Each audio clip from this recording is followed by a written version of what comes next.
মানুষ কতটা বিচিত্র হতে পারে।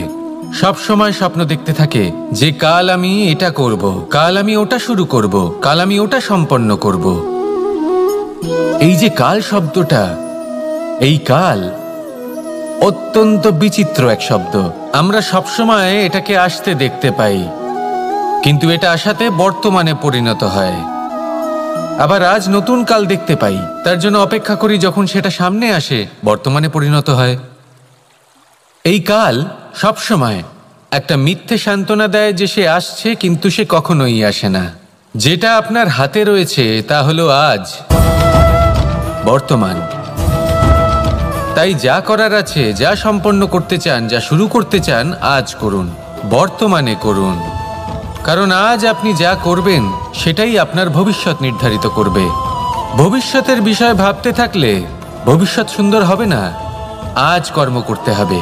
তাই আজ বর্তমানে জীবনযাপন করুন, কর্ম করুন, আর আমার সাথে ভালোবেসে বলুন রাধা রাধা। পঞ্চম তত্ত্ব, আকাশ, নব, ব্যোম। আসলে কোনো ভ্রম নাকি সত্য? ভ্রম তো হতে পারে না, কারণ ভ্রমের মধ্যে কেউ বাঁচতেই পারে না। আর যদি সত্য হয় তাহলে এতটাই বিশাল যে আমাদের চোখের থেকে, আমাদের ইন্দ্রিয়ের থেকে, আমাদের মস্তিষ্কের থেকে, আমাদের চিন্তা ভাবনার থেকেও অনেক ঊর্ধ্বে, যাকে আমরা বুঝতেই পারি না। এটা যতটাই বিশাল আকার, ঠিক ততটাই সরল। এই আকাশ যতই অন্ধকারাচ্ছন্ন, ততটাই আলোর প্রকাশ প্রদান করে থাকে। দেখতে গেলে এ হলো জীবনের সঞ্চালক, কিন্তু যদি ক্রুদ্ধ হয়ে যায় তাহলে প্রাণ কেড়ে নিতেও দ্বিধা বোধ করে না। এই আকাশ শুধুমাত্র পৃথিবী লোক নয়, বরং এই সমগ্র ব্রহ্মাণ্ডকে, এই সমগ্র সৃষ্টিকে, এর প্রত্যেকটা তারাকে, প্রত্যেকটা গ্রহকে একটা বিশেষ স্থান প্রদান করে। এর নিজের কোনোই অস্তিত্ব নেই, কিন্তু সকলকে অস্তিত্ব প্রদান করে। এটাই হলো এই আকাশের মাহাত্ম্য। এই আকাশই হলো মাহাত্ম্যের প্রতিরূপ, যা আমাদের ভাবনা দ্বারা উৎপন্ন হয়।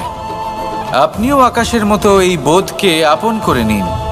আপনার জীবনও আকাশের মতন মহান এবং বিশাল হয়ে উঠবে। আর তখনই মন সুপ্রসন্ন হয়ে বলবে রাধা রাধা। আপনার থেকে বড়, আপনার থেকে মহান হলেন সেই গুরু। এটা কি আবশ্যক যে সেই গুরু কোনো ব্যক্তিই হবেন? কখনোই নয়। গুরু হলেন একটা তত্ত্ব, গুরু হলেন একটা শক্তি। গুরু একজন ব্যক্তি হলে শুধুই একজনই হতেন, কিন্তু তা নয়। গুরু হলেন একটা অনুভূতি, গুরু হলেন শ্রদ্ধা। গুরু তিনি যিনি আপনার ব্যক্তিত্বের পরিচালক হন। গুরু তিনি যিনি আপনার ব্যক্তিত্বের নির্মাতা হন। আপনি কখন, কোথায়, কোন স্থানে, কি রূপে গুরু লাভ করবেন আর কি শিক্ষা লাভ করবেন তা নির্ভর করছে আপনার মানসিকতার উপর, যে আপনি সকলকে কিভাবে আপন করে নিতে পারেন। যদি আপনি গুরুকে আপন করতে চান, জ্ঞানকে আপন করতে চান, তাহলে আপনার মধ্যে শ্রদ্ধা জাগ্রত করতে হবে, সামর্থ্য জাগ্রত করতে হবে। আপনি গুরু এবং জ্ঞানকে আপন করে নিতে পারলে তা এমনিই আপনাকে মহান করে তুলবে। তাহলে আসুন আর আমার সাথে ভালোবেসে বলুন রাধা রাধা। এই সংসারে এমন কিছু মানুষ আছেন যাদেরকে আপনার ভালো লাগে, তারা আপনার প্রিয়। আমরা চাই ওনারা আমাদের কাছে থাকুন, আমরা ওনাদের কাছে থাকি। এবার সেই ক্ষেত্রে আমরা তাদের ভালো ভালো উপহার দেওয়ার চেষ্টা করি, কারণ ওনারা হলেন আমাদের প্রিয়। আর তার বদলে আমরা আশা করে থাকি যে ওনারা আমাদের একটু সম্মান করবেন। এবার এই মানুষজন যারা আমাদের প্রিয়, এদের আমরা একটা উপহার দিই। সোনা দিয়ে থাকি, আভূষণ দিয়ে থাকি, হিরে মুক্ত দিয়ে থাকি। কিন্তু যদি ভেবে দেখি, এই সব কিছুরই একটা মূল্য আছে। ভেবে দেখুন, আপনি কি তাদের এমন কোনো উপহার দিতে পারেন যা কিনা অমূল্য? তা এরকম উপহার কি হতে পারে? ঠিক বলেছেন আপনি, প্রেম। এই প্রেমই হলো অমূল্য, কারণ মন থেকে এর উৎপত্তি হয়। না চেয়ে পাওয়া যায় আর না ছিনিয়ে নেওয়া যায় এই ভালোবাসা। ঠিক এইরকমই হয় এই সম্মান। যদি সম্মান করো তাহলে মন থেকে এবং ভালোবেসে করো, ভয় পেয়ে নয়। মনে রাখবেন, যে মাথা ভয়ের দ্বারা নত হয়, বিরোধিতাও প্রথমে সেই করে থাকে। যে মাথা ভালোবেসে নত হয় তা আপনার জন্য বলিদানও দিতে পারে। এই সংসারের সব থেকে বড় উপহার, সব থেকে বড় বরদান এই প্রেম এবং সম্মান। তাকে সম্মান করুন আর আমার সাথে ভালোবেসে বলুন, রাধা রাধা। কখনো কোনো চাতককে দেখেছেন? একটা চাতক বর্ষার জন্য অপেক্ষা করে, সেই বর্ষার জলে নিজের তৃষ্ণা নিবারণ করে, নয়তো সারা বছর তৃষ্ণার্ত থেকে যায়।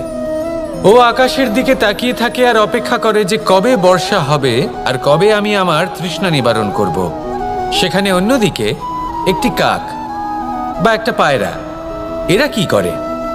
যেখানে জল পায় পান করে নেয়, যেখানে খাবার পায় খেয়ে নেয়, আত্মীয় স্বজন বন্ধু বান্ধব যাকেই পায় তার সাথে সময় কাটায়, খাবার খায় আর চলে যায়।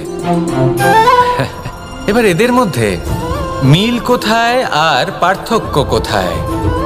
দুজনের কাছেই ডানা রয়েছে, দুজনেই উড়তে পারে। এই আকাশ হলো ওদের, খাবারের দানা ওদের। পার্থক্য হলো তাদের অভিলাষার, পার্থক্য হলো তাদের আকাঙ্ক্ষার, পার্থক্য জীবন যাপনের ধরনের। এবার যত বেশি আকাঙ্ক্ষা থাকবে, যত দামি জীবনযাপন করার ইচ্ছে থাকবে, তত বেশি কষ্ট আপনাকে সহ্য করতে হবে। আবার অন্যদিকে জীবন যত সরল হবে, জীবনযাপন যত সরল হবে, সমস্যা ততটাই কম হবে। তাই সবসময় চেষ্টা করবেন আপনার মানসিকতা এবং আপনার জীবন যেন সরল হয়। ভালোবাসতে থাকুন। যদি কেউ আপনাকে ভালোবাসে, তাকেও আপনি ভালোবাসা ফিরিয়ে দিন। তাদের সাথে কথা বলুন, কিছু তাদের কথা শুনুন, কিছু নিজের কথা বলুন। দেখবেন সকল তাপ উত্তাপ দূর হয়ে গেছে। এটাই তো হলো জীবনের সারমর্ম। তাই প্রেমে থাকুন, ভালোবাসুন, আর ভালোবেসে আমার সাথে বলুন, রাধা রাধা। ক্ষমা একটা অত্যন্ত সুন্দর শব্দ, আমার খুব প্রিয় শব্দ। কিন্তু এই ক্ষমা কখন আর কিভাবে প্রয়োগ করতে হবে সেটা বোঝা প্রয়োজনীয়। এক, যদি আপনি কোনো অন্যায় করেন আর ক্ষমা না চান, ক্ষমা প্রার্থনা না করেন, ক্ষমা চাওয়া থেকে এড়িয়ে যান, তাহলে তাতে আপনারই ক্ষতি হবে। কিভাবে? ক্ষমা না চাইলে মনের মধ্যে অহংকার জাগ্রত হয়, আর অহংকার তো প্রকৃত অর্থে আমাদের ক্ষতিই করে। দুই, কেউ যদি অপরাধ করেন, আপনার থেকে ক্ষমা না চান, তাহলে তাকে ক্ষমা করবেন না। ক্ষমা হলো অত্যন্ত অমূল্য, আর না চাইতেই কাউকে ক্ষমা দান করা এটা উচিত নয়। তিন, যদি কেউ আপনার সাথে অনুচিত কিছু করেন, অপরাধ করেন, আর আপনার থেকে ক্ষমা চান, তাহলে তাকে ক্ষমা করে দিন। তাতে আপনার অন্তরের করুণাবোধ জাগ্রত হবে, প্রেম জাগ্রত হবে, আর তা আপনার জন্য শুভ হবে। চার, যদি আপনি নিজে কোনো অপরাধ করেন, তাহলে অবশ্যই ক্ষমা চাইবেন। তাতে আপনারই লাভ হবে। কিভাবে? সামনের ব্যক্তি আপনাকে ক্ষমা করুক বা না করুক, আপনার অন্তরের অহংকার ক্ষীণ হবে, আর এই মন আরো নির্মল হয়ে উঠবে। এই ক্ষমা অত্যন্ত অমূল্য। ভেবেচিন্তে একে ব্যবহার করুন আর আমার সাথে ভালোবেসে বলুন, রাধা রাধা। একবার একজন গুরু তার শিষ্যদের পরীক্ষা নিচ্ছিলেন। উনি ওনার প্রত্যেক শিষ্যকে একটি করে পাখি দিয়ে বললেন সেই পাখির বলি দিতে হবে, কিন্তু এমন এক স্থানে যেখানে কেউ তাদের দেখতে পাচ্ছে না। প্রত্যেক শিষ্য নিজের যাত্রা শুরু করল। কেউ ঘন বনে প্রবেশ করল, কেউ অন্ধকার গুহায় প্রবেশ করল, কেউ দূরে কোনো পর্বতের শিখরে পৌঁছে গেল। যে মুহূর্তে দেখলো তাদের কেউ দেখতে পাচ্ছে না, তারা সেই বলি দিতে চেষ্টা করল। যেই বলি দিতে গেল, সেই পাখি আলোর কিরণে পরিবর্তিত হলো এবং লুপ্ত হয়ে গেল। একজন শিষ্য ছিল যে আবার গুরুর কাছে ফিরে এলো। সে বলল, ক্ষমা করবেন গুরুদেব, কিন্তু আমি এমন কোনো স্থান পেলাম না যেখানে কেউ আমাকে দেখতে পাচ্ছে না। অন্য কেউ না দেখতে পেলেও আমি নিজে দেখতে পাচ্ছিলাম, আমার অন্তর্মন দেখতে পাচ্ছিল। সেই শিষ্য বুঝতে পেরেছিল যে পরমাত্মার দৃষ্টি সবসময় তাকে দেখতে পাচ্ছে, আর ও কখনো অনুচিত কর্ম করতে পারবে না। আর শুধুমাত্র এই কারণে সেই শিষ্যই সেই পরীক্ষায় উত্তীর্ণ হলো। আসুন আর আমার সাথে ভালোবেসে বলুন, রাধা রাধা। আমরা সবাই ফল খাই, কিন্তু আমাদের সেই ফলই প্রিয় হয় যে পরিপক্ক হয়ে ওঠে, যেটা নম্র হয়, আর যে ফল অনেক বেশি মিষ্টি আর সুস্বাদু হয়ে থাকে, যাদের রঙে বাহার দেখা যায়। সেইভাবে জীবনে আমরা নানান মানুষের সাথে পরিচিত হই, কিন্তু সেই মানুষই আমাদের মন ছুঁয়ে যায় যারা বিনম্র স্বভাবের, যাদের বাণী খুব মধুর, যাদের অন্তরে আত্মবিশ্বাসের একটা তেজ, একটা রং দেখা যায়। এবার এমন ব্যক্তি আমরা কি করে হব? ঠিক সেইভাবেই যেমন একটা ফল রোদ, বর্ষা, শীত, বায়ু এই সকল সংকটময় পরিস্থিতির সম্মুখীন হয়ে পরিপক্ক হয়ে ওঠে, সেইভাবেই মানুষ সংকটময় পরিস্থিতির সম্মুখীন হয়ে পরিপক্ক হয়ে ওঠেন। যদি এই সংকটের সম্মুখীন হন তাহলে অভিজ্ঞ হবেন, আর এই অভিজ্ঞতাই শিক্ষা দিয়ে যাবে। এই অভিজ্ঞতা আমাদের শিখিয়ে দেয় যে আমাদের বিনম্র থাকতে হবে, অহংকার করে কোনো লাভ নেই। মধুর বাণীর যে কি মূল্য তা আমরা শিখতে পারি। এই অভিজ্ঞতাই আমাদের বুঝিয়ে দেয় যে উচিত অনুচিত কোনটা, আমাদের দৃষ্টিভঙ্গি তৈরি করে, আর এই দৃষ্টিভঙ্গি দ্বারা আত্মবিশ্বাস জাগ্রত হয়। সেই জন্য জীবনে কখনো বিপদ থেকে দূরে পালাবেন না, সেগুলোর সম্মুখীন হন, অভিজ্ঞতা লাভ করুন, তার থেকে শিক্ষা লাভ করুন, এইভাবেই পরিপক্ক হবেন। আসুন আমার সাথে ভালোবেসে বলুন, রাধা রাধা। মানুষ বর্তমানে নিজের জীবন অতিবাহিত করেন, কিন্তু তার জীবনে অতীতকাল এবং ভবিষ্যৎকাল এই দুটোরই সমান গুরুত্ব রয়েছে। অতীতকাল অতিবাহিত হয়ে গেছে এবং সেটা জীবিত থাকে আমাদের স্মৃতি হিসেবে, এবং ভবিষ্যৎ হলো সেটাই যেটা আমরা শুধুমাত্র কল্পনাই করতে পারি। এবার অতীতের কিছু স্মৃতি এমন থাকে যা আমাদের কাছে আনন্দময় হয় না, তা কটু হয়, দুঃখজনক হয়, যন্ত্রণাদায়ক হয়। আমরা যা কিছুই করি তা বদলে ফেলতে পারবো না, কিন্তু ভবিষ্যৎকাল সেটা আমরা রচনা অবশ্যই করতে পারি, যদি আজ আমরা শ্রেষ্ঠ কর্ম করি। যদি আজকের এই দিনটা আমরা আনন্দের সাথে অতিবাহিত করি, সুখের সাথে অতিবাহিত করি, এক একটা মুহূর্ত আমরা আনন্দ এবং ভালোবাসার সাথে অতিবাহিত করি, আপনার আজকের এই কর্ম আপনার ভবিষ্যৎ নির্ধারণ করবে।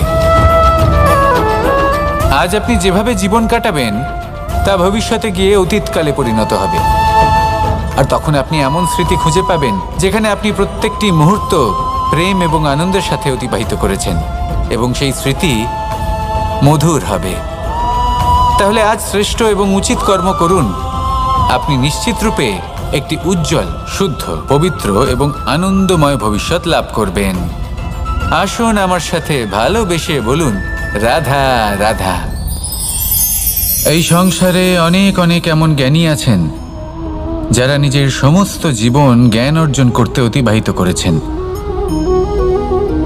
এই সংসারে এমন কোনো বেদ নেই, কোনো পুরাণ নেই, কোনো শাস্ত্র নেই, কোনো ভাষা নেই যা ওনারা জানেন না। এমন কোনো বিষয় নেই যা নিয়ে ওনারা কোনো বক্তব্য রাখতে পারবেন না। কিন্তু আমরা এই সকল জ্ঞানীকে কি ভালোবাসতে পারি? এনাদের সকলকে সম্মান করতে পারি না। কারণটা কি?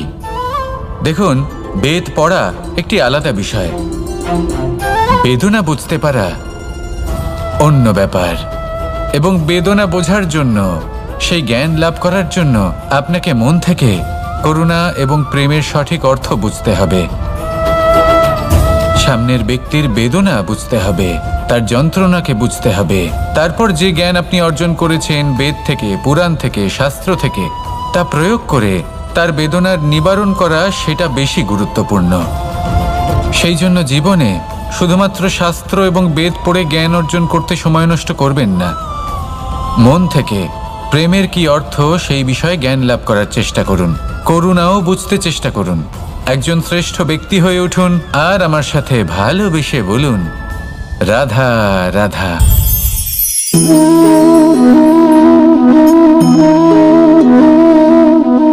জল এই সংসারের সমস্ত প্রধান তত্ত্বের মধ্যে একটি। এই জল যে কোনো জ্বালা দূর করে, আগুনকে নিভিয়ে দেওয়ার ক্ষমতা রাখে, অবিরল অবিচল ভাবে প্রবাহিত হতে পারে, একে কেউ বাধা দিতে পারে না। এর পথে বাধা সৃষ্টি করলে নিজের পথ নিজেই খুঁজে নেবে বা সে নিজেই নিজের পথ বানিয়ে নেবে, কিন্তু কখনো থামবে না। এই জল হলো মহান, আর এর একটা মহান গুণ আছে, এর নিজস্ব কোনো রং নেই। কিন্তু যখন মেঘ থেকে বৃষ্টিরূপে পৃথিবীতে ঝরে পড়ে, তখন সমস্ত সংসারকে রঙিন করে তোলে।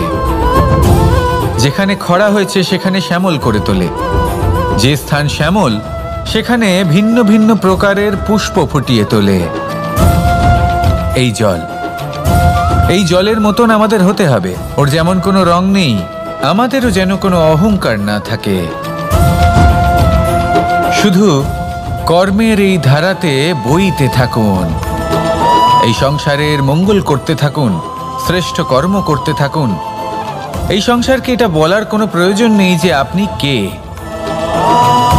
আপনি যদি কর্ম করতে থাকেন, তাহলে এই সংসার নিজে থেকেই আপনার মূল্য জানতে পারবে, আর তখন এই মন প্রসন্ন হয়ে বলবে, রাধা রাধা। বড়ই অদ্ভুত ব্যাপার, একটি পাথরের প্রতিমা যখন মন্দিরে স্থাপিত হয়, তখন তা আমাদের কাছে ভগবান সম হয়ে দাঁড়ায়।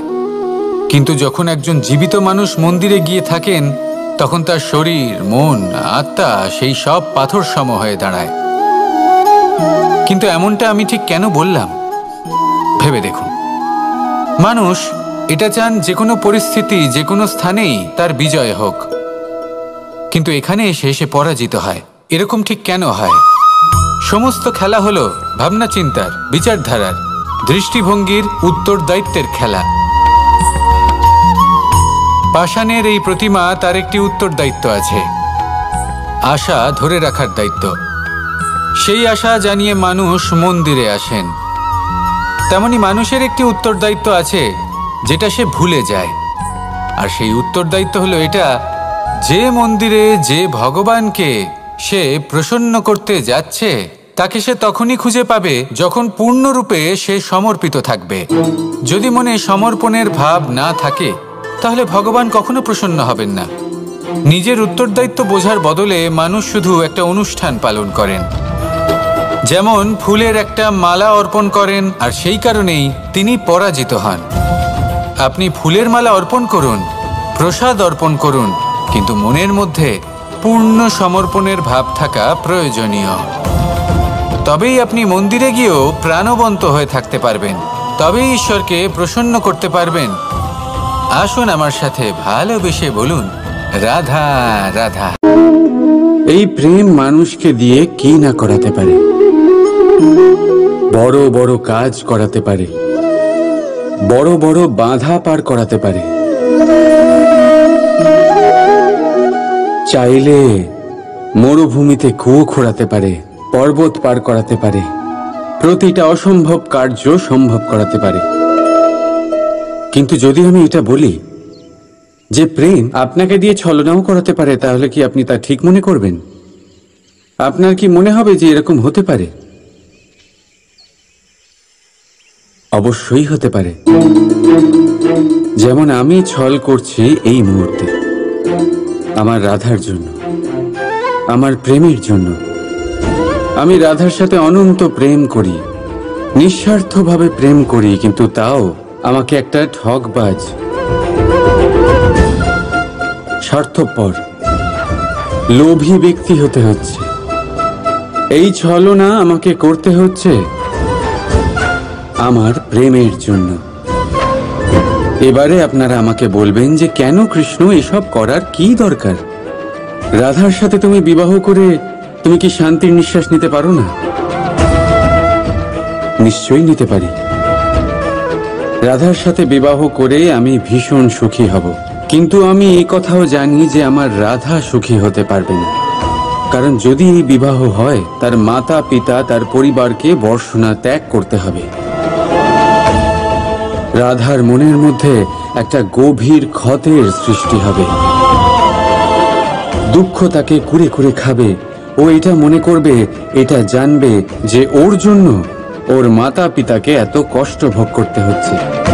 এবার রাধার কষ্টকে ভিত বানিয়ে কৃষ্ণ নিজের সুখের মহল কি করে তৈরি করতে পারে?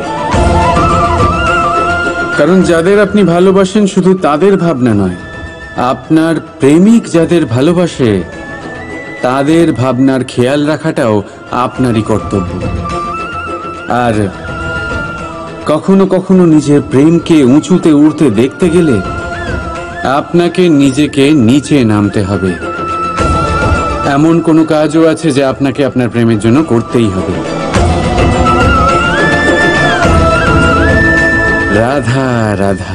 মানুষ কতটা বিচিত্র হতে পারে। সব সময় স্বপ্ন দেখতে থাকে যে কাল আমি এটা করব, কাল আমি ওটা শুরু করব, কাল আমি ওটা সম্পন্ন করব। এই যে কাল শব্দটা, এই কাল অত্যন্ত বিচিত্র এক শব্দ। আমরা সবসময় এটাকে আসতে দেখতে পাই, কিন্তু এটা আসাতে বর্তমানে পরিণত হয়। আবার আজ নতুন কাল দেখতে পাই, তার জন্য অপেক্ষা করি, যখন সেটা সামনে আসে বর্তমানে পরিণত হয়। এই কাল সবসময় একটা মিথ্যে সান্ত্বনা দেয় যে সে আসছে, কিন্তু সে কখনোই আসে না। যেটা আপনার হাতে রয়েছে তা হলো আজ, বর্তমান। তাই যা করার আছে, যা সম্পন্ন করতে চান, যা শুরু করতে চান, আজ করুন, বর্তমানে করুন। কারণ আজ আপনি যা করবেন সেটাই আপনার ভবিষ্যৎ নির্ধারিত করবে। ভবিষ্যতের বিষয় ভাবতে থাকলে ভবিষ্যৎ সুন্দর হবে না। আজ কর্ম করতে হবে। তাই আজ বর্তমানে জীবনযাপন করুন, কর্ম করুন, আর আমার সাথে ভালোবেসে বলুন রাধা রাধা। পঞ্চম তত্ত্ব, আকাশ, নব, ব্যোম। আসলে কোনো ভ্রম নাকি সত্য? ভ্রম তো হতে পারে না, কারণ ভ্রমের মধ্যে কেউ বাঁচতেই পারে না। আর যদি সত্য হয় তাহলে এতটাই বিশাল যে আমাদের চোখের থেকে, আমাদের ইন্দ্রিয়ের থেকে, আমাদের মস্তিষ্কের থেকে, আমাদের চিন্তা ভাবনার থেকেও অনেক ঊর্ধ্বে, যাকে আমরা বুঝতেই পারি না। এটা যতটাই বিশাল আকার, ঠিক ততটাই সরল। এই আকাশ যতই অন্ধকারাচ্ছন্ন, ততটাই আলোর প্রকাশ প্রদান করে থাকে। দেখতে গেলে এ হলো জীবনের সঞ্চালক, কিন্তু যদি ক্রুদ্ধ হয়ে যায় তাহলে প্রাণ কেড়ে নিতেও দ্বিধাবোধ করে না। এই আকাশ শুধুমাত্র পৃথিবী লোক নয়, বরং এই সমগ্র ব্রহ্মাণ্ডকে, এই সমগ্র সৃষ্টিকে, এর প্রত্যেকটা তারাকে, প্রত্যেকটা গ্রহকে একটা বিশেষ স্থান প্রদান করে। এর নিজের কোনোই অস্তিত্ব নেই, কিন্তু সকলকে অস্তিত্ব প্রদান করে। এটাই হলো এই আকাশের মাহাত্ম্য। এই আকাশই হলো মাহাত্ম্যের প্রতিরূপ, যা আমাদের ভাবনা দ্বারা উৎপন্ন হয়। আপনিও আকাশের মতো এই বোধকে আপন করে নিন। আপনার জীবনও আকাশের মতন মহান এবং বিশাল হয়ে উঠবে। আর তখনই মন সুপ্রসন্ন হয়ে বলবে রাধা রাধা। আপনার থেকে বড়, আপনার থেকে মহান হলেন সেই গুরু। এটা কি আবশ্যক যে সেই গুরু কোনো ব্যক্তিই হবেন? কখনোই নয়। গুরু হলেন একটা তত্ত্ব, গুরু হলেন একটা শক্তি। গুরু একজন ব্যক্তি হলে শুধুই একজনই হতেন, কিন্তু তা নয়। গুরু হলেন একটা অনুভূতি, গুরু হলেন শ্রদ্ধা। গুরু তিনি যিনি আপনার ব্যক্তিত্বের পরিচালক হন। গুরু তিনি যিনি আপনার ব্যক্তিত্বের নির্মাতা হন। আপনি কখন, কোথায়, কোন স্থানে, কি রূপে গুরু লাভ করবেন আর কি শিক্ষা লাভ করবেন তা নির্ভর করছে আপনার মানসিকতার উপর, যে আপনি সকলকে কিভাবে আপন করে নিতে পারেন। যদি আপনি গুরুকে আপন করতে চান, জ্ঞানকে আপন করতে চান, তাহলে আপনার মধ্যে শ্রদ্ধা জাগ্রত করতে হবে, সামর্থ্য জাগ্রত করতে হবে। আপনি গুরু এবং জ্ঞানকে আপন করে নিতে পারলে তা এমনিই আপনাকে মহান করে তুলবে। তাহলে আসুন আর আমার সাথে ভালোবেসে বলুন রাধা রাধা। এই সংসারে এমন কিছু মানুষ আছেন যাদেরকে আপনার ভালো লাগে, তারা আপনার প্রিয়। আমরা চাই ওনারা আমাদের কাছে থাকুন, আমরা ওনাদের কাছে থাকি, এবার সেই ক্ষেত্রে আমরা তাদের ভালো ভালো উপহার দেওয়ার চেষ্টা করি, কারণ ওনারা হলেন আমাদের প্রিয়। আর তার বদলে আমরা আশা করে থাকি যে ওনারা আমাদের একটু সম্মান করবেন। এবার এই মানুষজন যারা আমাদের প্রিয়, এদের আমরা একটা উপহার দিই। সোনা দিয়ে থাকি, আভূষণ দিয়ে থাকি, হিরে মুক্ত দিয়ে থাকি। কিন্তু যদি ভেবে দেখি, এই সব কিছুরই একটা মূল্য আছে। ভেবে দেখুন, আপনি কি তাদের এমন কোনো উপহার দিতে পারেন যা কিনা অমূল্য? তা এরকম উপহার কি হতে পারে? ঠিক বলেছেন আপনি, প্রেম। এই প্রেমই হলো অমূল্য, কারণ মন থেকে এর উৎপত্তি হয়। না চেয়ে পাওয়া যায় আর না ছিনিয়ে নেওয়া যায় এই ভালোবাসা। ঠিক এইরকমই হয় এই সম্মান। যদি সম্মান করো তাহলে মন থেকে এবং ভালোবেসে করো, ভয় পেয়ে নয়। মনে রাখবেন, যে মাথা ভয়ের দ্বারা নত হয়, বিরোধিতাও প্রথমে সেই করে থাকে। যে মাথা ভালোবেসে নত হয়, তা আপনার জন্য বলিদানও দিতে পারে। এই সংসারের সব থেকে বড় উপহার, সব থেকে বড় বরদান এই প্রেম এবং সম্মান। তাকে সম্মান করুন আর আমার সাথে ভালোবেসে বলুন, রাধা রাধা। কখনো কোনো চাতককে দেখেছেন? একটা চাতক বর্ষার জন্য অপেক্ষা করে। সেই বর্ষার জলে নিজের তৃষ্ণা নিবারণ করে, নয়তো সারা বছর তৃষ্ণার্ত থেকে যায়। ও আকাশের দিকে তাকিয়ে থাকে আর অপেক্ষা করে যে কবে বর্ষা হবে আর কবে আমি আমার তৃষ্ণা নিবারণ করব। সেখানে অন্যদিকে একটি কাক বা একটা পায়রা, এরা কি করে?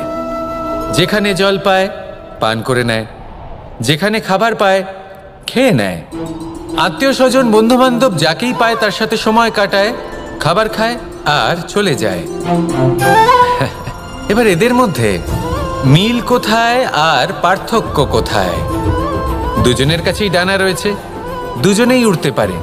এই আকাশ হলো ওদের, খাবারের দানা ওদের। পার্থক্য হলো তাদের অভিলাষার, পার্থক্য হলো তাদের আকাঙ্ক্ষার, পার্থক্য জীবন যাপনের ধরনের। এবার যত বেশি আকাঙ্ক্ষা থাকবে, যত দামি জীবনযাপন করার ইচ্ছে থাকবে, তত বেশি কষ্ট আপনাকে সহ্য করতে হবে। আবার অন্যদিকে জীবন যত সরল হবে, জীবনযাপন যত সরল হবে, সমস্যা ততটাই কম হবে। তাই সবসময় চেষ্টা করবেন আপনার মানসিকতা এবং আপনার জীবন যেন সরল হয়। ভালোবাসতে থাকুন। যদি কেউ আপনাকে ভালোবাসে, তাকেও আপনি ভালোবাসা ফিরিয়ে দিন। তাদের সাথে কথা বলুন, কিছু তাদের কথা শুনুন, কিছু নিজের কথা বলুন। দেখবেন সকল তাপ উত্তাপ দূর হয়ে গেছে। এটাই তো হলো জীবনের সারমর্ম। তাই প্রেমে থাকুন, ভালোবাসুন, আর ভালোবেসে আমার সাথে বলুন, রাধা রাধা। ক্ষমা একটা অত্যন্ত সুন্দর শব্দ, আমার খুব প্রিয় শব্দ। কিন্তু এই ক্ষমা কখন আর কিভাবে প্রয়োগ করতে হবে সেটা বোঝা প্রয়োজনীয়। এক, যদি আপনি কোনো অন্যায় করেন আর ক্ষমা না চান, ক্ষমা প্রার্থনা না করেন, ক্ষমা চাওয়া থেকে এড়িয়ে যান, তাহলে তাতে আপনারই ক্ষতি হবে। কিভাবে? ক্ষমা না চাইলে মনের মধ্যে অহংকার জাগ্রত হয়, আর অহংকার তো প্রকৃত অর্থে আমাদের ক্ষতিই করে। দুই, কেউ যদি অপরাধ করেন, আপনার থেকে ক্ষমা না চান, তাহলে তাকে ক্ষমা করবেন না। ক্ষমা হলো অত্যন্ত অমূল্য, আর না চাইতেই কাউকে ক্ষমা দান করা এটা উচিত নয়। তিন, যদি কেউ আপনার সাথে অনুচিত কিছু করেন, অপরাধ করেন, আর আপনার থেকে ক্ষমা চান, তাহলে তাকে ক্ষমা করে দিন। তাতে আপনার অন্তরের করুণাবোধ জাগ্রত হবে, প্রেম জাগ্রত হবে, আর তা আপনার জন্য শুভ হবে। চার, যদি আপনি নিজে কোনো অপরাধ করেন, তাহলে অবশ্যই ক্ষমা চাইবেন। তাতে আপনারই লাভ হবে। কিভাবে? সামনের ব্যক্তি আপনাকে ক্ষমা করুক বা না করুক, আপনার অন্তরের অহংকার ক্ষীণ হবে, আর এই মন আরো নির্মল হয়ে উঠবে। এই ক্ষমা অত্যন্ত অমূল্য, ভেবেচিন্তে একে ব্যবহার করুন, আর আমার সাথে ভালোবেসে বলুন, রাধা রাধা। একবার একজন গুরু তার শিষ্যদের পরীক্ষা নিচ্ছিলেন। উনি ওনার প্রত্যেক শিষ্যকে একটি করে পাখি দিয়ে বললেন, সেই পাখির বলি দিতে হবে, কিন্তু এমন এক স্থানে যেখানে কেউ তাদের দেখতে পাচ্ছে না। প্রত্যেক শিষ্য নিজের যাত্রা শুরু করলো। কেউ ঘন বনে প্রবেশ করলো, কেউ অন্ধকার গুহায় প্রবেশ করলো, কেউ দূরে কোনো পর্বতের শিখরে পৌঁছে গেল।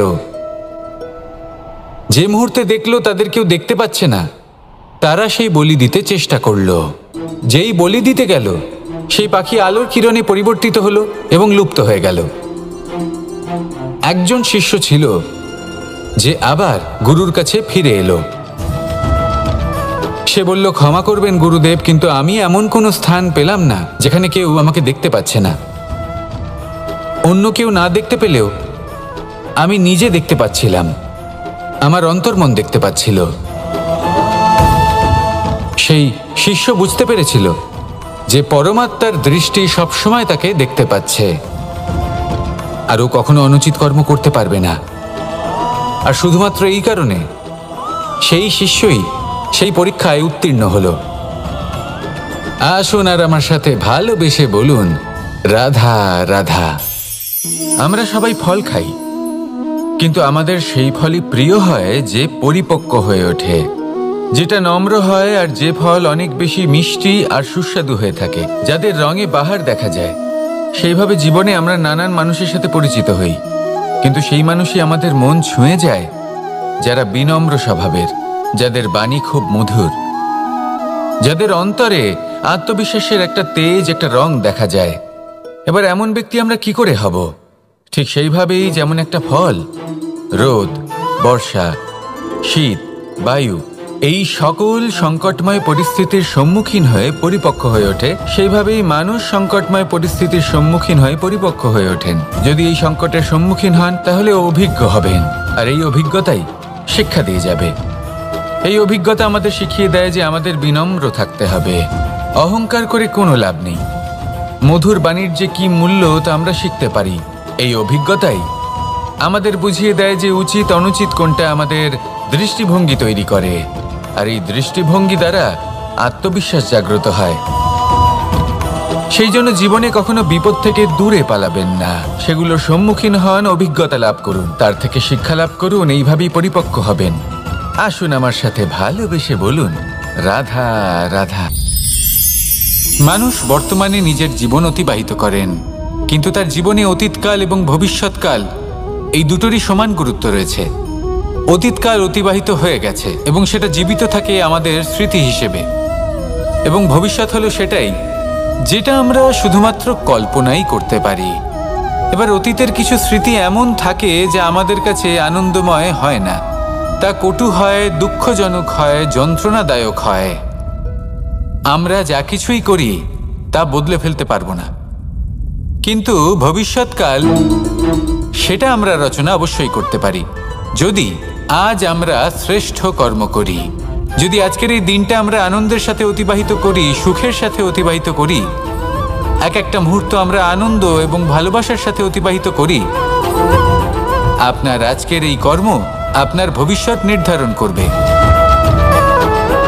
আজ আপনি যেভাবে জীবন কাটাবেন তা ভবিষ্যতে গিয়ে অতীতকালে পরিণত হবে, আর তখন আপনি এমন স্মৃতি খুঁজে পাবেন যেখানে আপনি প্রত্যেকটি মুহূর্ত প্রেম এবং আনন্দের সাথে অতিবাহিত করেছেন, এবং সেই স্মৃতি মধুর হবে।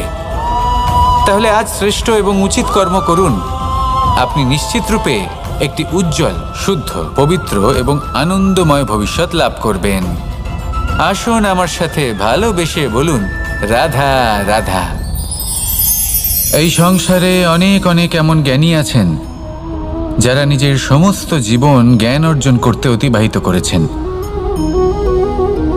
এই সংসারে এমন কোনো বেদ নেই, কোনো পুরাণ নেই, কোনো শাস্ত্র নেই, কোনো ভাষা নেই যা ওনারা জানেন না। এমন কোনো বিষয় নেই যা নিয়ে ওনারা কোনো বক্তব্য রাখতে পারবেন না। কিন্তু আমরা এই সকল জ্ঞানীকে কি ভালোবাসতে পারি? এনাদের সকলকে সম্মান করতে পারি না। কারণটা কি? দেখুন, বেদ পড়া একটি আলাদা বিষয়, বেদনা বুঝতে পারা অন্য ব্যাপার।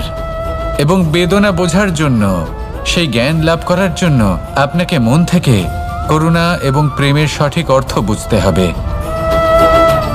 সামনের ব্যক্তির বেদনা বুঝতে হবে, তার যন্ত্রণাকে বুঝতে হবে। তারপর যে জ্ঞান আপনি অর্জন করেছেন বেদ থেকে, পুরাণ থেকে, শাস্ত্র থেকে, তা প্রয়োগ করে তার বেদনার নিবারণ করা, সেটা বেশি গুরুত্বপূর্ণ।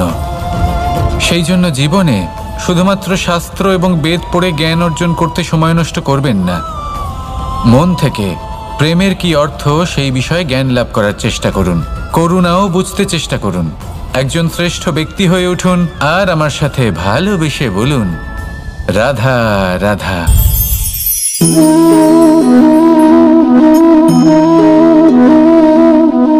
জল এই সংসারের সমস্ত প্রধান তত্ত্বের মধ্যে একটি। এই জল যে কোনো জ্বালা দূর করে, আগুনকে নিভিয়ে দেওয়ার ক্ষমতা রাখে, অবিরল অবিচল ভাবে প্রবাহিত হতে পারে, একে কেউ বাধা দিতে পারে না। এর পথে বাধা সৃষ্টি করলে নিজের পথ নিজেই খুঁজে নেবে বা সে নিজেই নিজের পথ বানিয়ে নেবে, কিন্তু কখনো থামবে না। এই জল হলো মহান, আর এর একটা মহান গুণ আছে, এর নিজস্ব কোনো রং নেই। কিন্তু যখন মেঘ থেকে বৃষ্টি রূপে পৃথিবীতে ঝরে পড়ে, তখন সমস্ত সংসারকে রঙিন করে তোলে। যেখানে খরা হয়েছে সেখানে শ্যামল করে তোলে, যে স্থান শ্যামল সেখানে ভিন্ন ভিন্ন প্রকারের পুষ্প ফুটিয়ে তোলে। এই জল, এই জলের মতন আমাদের হতে হবে। ওর যেমন কোনো রং নেই, আমাদেরও যেন কোনো অহংকার না থাকে। শুধু কর্মের এই ধারাতে বইতে থাকুন, এই সংসারের মঙ্গল করতে থাকুন, শ্রেষ্ঠ কর্ম করতে থাকুন। এই সংসারকে এটা বলার কোনো প্রয়োজন নেই যে আপনি কে। আপনি যদি কর্ম করতে থাকেন তাহলে এই সংসার নিজে থেকেই আপনার মূল্য জানতে পারবে, আর তখন এই মন প্রসন্ন হয়ে বলবে, রাধা রাধা। বড়ই অদ্ভুত ব্যাপার, একটি পাথরের প্রতিমা যখন মন্দিরে স্থাপিত হয় তখন তা আমাদের কাছে ভগবান সম হয়ে দাঁড়ায়, কিন্তু যখন একজন জীবিত মানুষ মন্দিরে গিয়ে থাকেন তখন তার শরীর, মন, আত্মা সেই সব পাথর সম হয়ে দাঁড়ায়।